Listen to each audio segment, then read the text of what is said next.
Assalamualaikum warahmatullahi wabarakatuh. Teman-teman, kembali lagi di channel IQS. Bersyukur kita kepada Allah Subhanahu wa taala, bersalawat kita kepada Nabi Muhammad sallallahu alaihi wasallam. Mudah-mudahan kita ditetapkan dalam iman dan Islam. Pada kesempatan kali ini saya ingin mencoba untuk membagikan kisah, yaitu kisah Rasulullah bersama kucing kesayangannya yang bernama Muza. Kucing dalam pandangan Islam adalah hewan yang suci dari najis. Hewan yang lucu dan mengemaskan ini adalah salah satu hewan istimewa dalam Islam. Yang dimaksud di sini suci dari najis adalah badan kucing ini ialah suci, tidaklah najis. Tetapi banyak menganggap bahwa kotorannya ini tetaplah suci, itu salah. Kotorannya tetaplah najis. Akan tetapi kucing itu sendiri dalam tubuhnya itu tetaplah suci. Nabi Muhammad SAW diriwayatkan memiliki kucing peliharaan bernama Muza yang sangat beliau sayangi. Rasulullah begitu mengasihi kucingnya.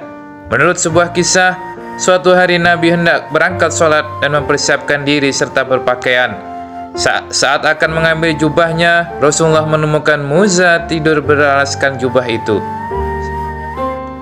Bukannya membangunkan tidur Muza, Rasulullah justru memilih memotong sebagian jubahnya dan membiarkan Muza tetap tidur di atas jubah yang terpotong. Ini tujuannya agar tidak mengganggu tidurnya kucing ini.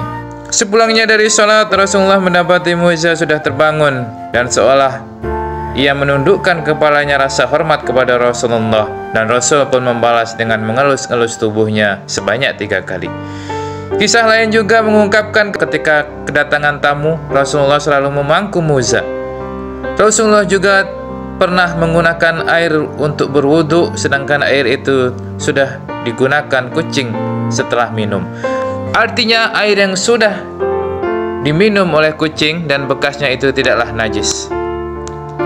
Sebagai hewan kesayangan Rasulullah, kucing bahkan masuk dalam hadis-hadis. Kucing juga hadir dalam berbagai perjalanan peradaban Islam. Keistimewaan kucing dalam Islam dapat dilihat dari hadis Nabi dan peninggalan-peninggalan Islam.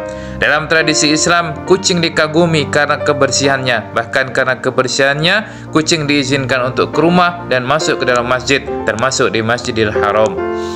Kucing merupakan hewan yang bersih dan terbebas daripada najis. Ia tertuang pada hadis yang diriwayatkan Tirmizi. Kucing tidaklah najis, sesungguhnya kucing merupakan hewan yang sering kita jumpai dan berada di sekeliling kita. Hadis riwayat Tirmizi.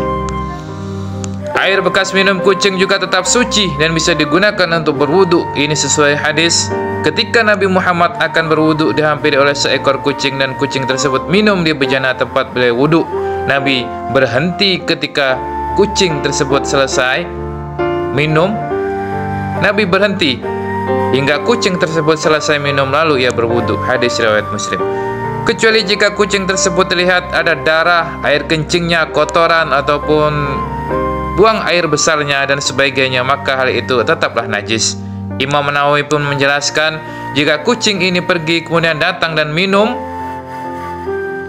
maka kita yakin bahwa air tersebut adalah suci, dan kita meragukan najisnya mulut kucing, maka sisa air yang dijilat oleh kucing tersebut tidaklah najis. Kecuali bila kucing ini mulutnya masih ada darah dan menjilat air, maka dihukumi najis secara pasti. Hadis lain tentang kucing antara lain, kucing termasuk perhiasan rumah tangga. Ia tidak dikotori sesuatu. Hadis riwayat Muslim. Badan, keringat, sisa makanan, serta air liur kucing adalah suci. Air liurnya bahkan bersifat membersihkan. Hidupnya lebih bersih dari manusia. Hadis riwayat Malik. Sebagai makhluk hidup, kucing juga harus diperlakukan dengan baik.